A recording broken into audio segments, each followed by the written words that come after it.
আমরা বাঙালি খাদ্য রসিক। আমরা খাদ্য খেতে খুব ভালোবাসি, কিন্তু আমরা খাদ্যের গুণগত মান খুব বেশি দেখি না। মুখের টেস্টে খেতে খুব ভালোবাসি, যেহেতু খাদ্য রসিক।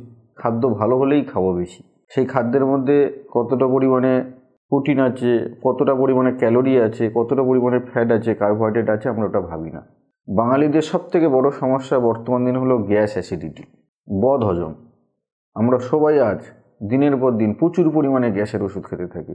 প্রচুর খাচ্ছি, কিন্তু প্রতিদিন সকালে একটা গ্যাসের ওষুধ, রাত্রিতে একটা গ্যাসের ওষুধ, সম্ভব হলে আরও দুপুরেও খেয়ে ফেলছে কেউ কেউ। গ্যাস আর অ্যাসিড আর বদহজম নিয়ে বাঙালিরা আজ জর্জরিত। আমি ডক্টর উত্তম প্রামাণিক বলছি, কনসালটেন্ট হোমিওপ্যাথ, BHMS। আপনাদের আর গ্যাস অ্যাসিডিটি নিয়ে চিন্তা করতে হবে না। একটাই টিপস দিচ্ছি গ্যাস অ্যাসিডিটি থেকে মুক্তি হওয়ার, তা হলো খাদ্যকে কন্ট্রোল করুন, খাদ্যের গুণগত মান বিচার করুন, তাহলে আর গ্যাস অ্যাসিডিটি হবে না। Quality of food and quantity of food. কী কোয়ালিটির খাদ্য খাচ্ছেন তার গুণগত মানকে বিচার করুন, আর কোয়ান্টিটি, কতটা পরিমাণ খাচ্ছেন। খাদ্য রসিক বলে ভুড়ি ভুড়ি খেয়ে নিলাম হবে না। খাদ্যের পরিমাণটাকে একটু ব্যালেন্সে রাখতে হবে, খাদ্যের পরিমাণটাকে একটু কমাতে হবে, তাহলে আর গ্যাস অ্যাসিডিটি হবে না। আপনারা আজ সবাই সাউথ ইন্ডিয়ায়, ব্যাঙ্গালোরে, ভেলোরে, কলিঙ্গয়, বিভিন্ন জায়গায় ছুটে চলেছেন। বাঙালি পেশেন্টরা কিসের সমস্যায় ভুগছে না, ডাক্তারবাবু গ্যাস হচ্ছে, অ্যাসিড হচ্ছে, খাদ্য খেলেও হজম হচ্ছে না। সবাই আজ কত খাবার খাচ্ছে। বাঙালি ছাড়া ভারতবর্ষের অন্যান্য যত জাতি রয়েছে তারা কিন্তু এত রিচ খাবার খায় না, এত তেল খায় না, এত ফাস্টফুড খায় না। তাহলে আপনাকে গ্যাস অ্যাসিডিটি থেকে মুক্তি হতে গেলে প্রথম উপায় হলো আপনাকে খাদ্যের পরিমাণটাকে কমানো আর খাদ্যের গুণগত মান বিচার করা। আরেকটি বাঙালিদের মধ্যে প্রধান সমস্যা গ্যাস অ্যাসিডিটির কারণ, তা হলো জল না খাওয়া।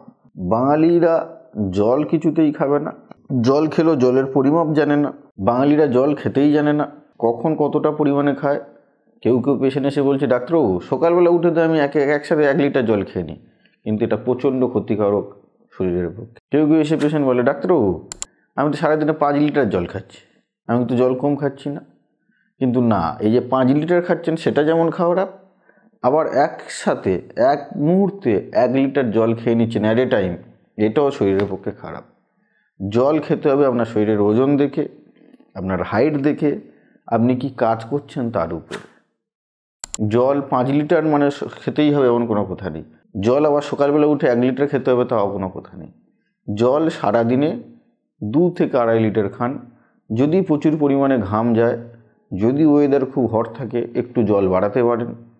যদি আপনার হাইট খুব বেশি থাকে, খুব ওজন বেশি থাকে, সেক্ষেত্রে জলের পরিমাণ একটু বাড়তে পারে। আদারওয়াইজ জল 2 থেকে 2.5 লিটার খাবেন, তাহলে গ্যাস অ্যাসিডিটি অনেক কমে যাবে। গ্যাস অ্যাসিডিটির আরেকটি কারণ হলো আমরা প্রচুর পরিমাণে রেড মিট খাই।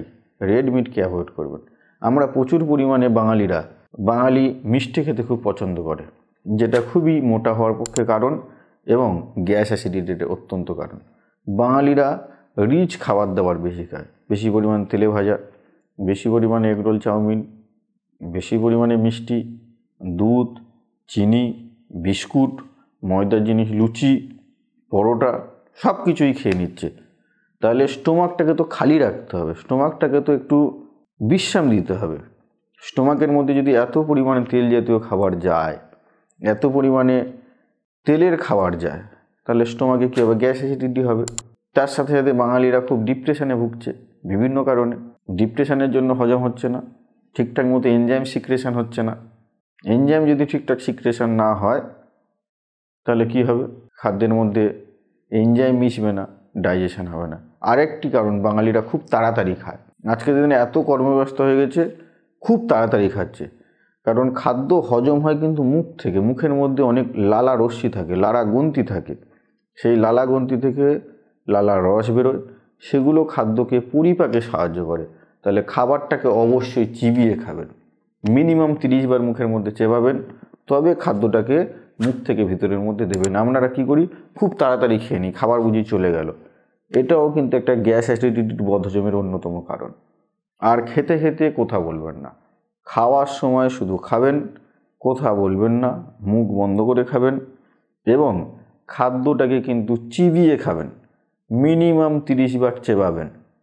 অনেকে খাবার খেতে খেতে জল খায়, খাবার খেতে খেতে জল খাবেন না, খাবার ঠিক 15 মিনিট পরে জলটা খান, প্রয়োজন হলে 25 মিনিট 30 মিনিট পরে জল খান।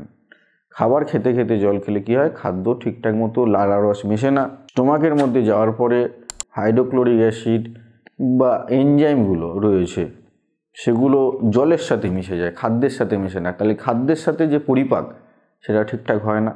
খেতে খেতে জল খাবেন না, খাওয়ার আগে জল খেয়ে নেবেন, আর খাওয়ার ঠিক 25 মিনিট 20 মিনিট 15 মিনিট পরে জল খাবেন। খেতে খেতে জল খাবেন না, সম্ভব হলে খাওয়ার আগে জল খেয়ে নেবেন, আর যদি না হয় অবশ্যই খাওয়ার 15-20 মিনিট পরে জল খাবেন। তাহলে গ্যাস, অ্যাসিডিটি, বদহজম অনেক কমে যাবে। আপনাকে ব্যাঙ্গালোর, ভেলোর বা অন্যান্য জায়গায় যেতে হবে না। আপনি যদি জল ঠিকঠাক মতো খান, পরিমিত খান, আপনি যদি ভেজ জাতীয় খাবার, শাকসবজি, বাঙালিরা শাকসবজি খায় না, বাঙালিরা প্রচুর পরিমাণে তেল খায়, আপনি যদি তেলের পরিমাণ কমাতে পারেন আপনার খাবারের মধ্যে, শাকসবজির পরিমাণ যদি বাড়াতে পারেন, ফল খায় না বাঙালিরা, বাঙালিরা ফলের বদলে কী খায়, মিষ্টি খায়, বাঙালি ফলের বদলে কী খায়, তেল খায়, বাঙালিরা এইটাই হচ্ছে গ্যাস অ্যাসিডিটির প্রধান কারণ। প্রকৃতির খাবার বাঙালিরা খেতে চায় না, প্রকৃতির খাবার খেতে হবে।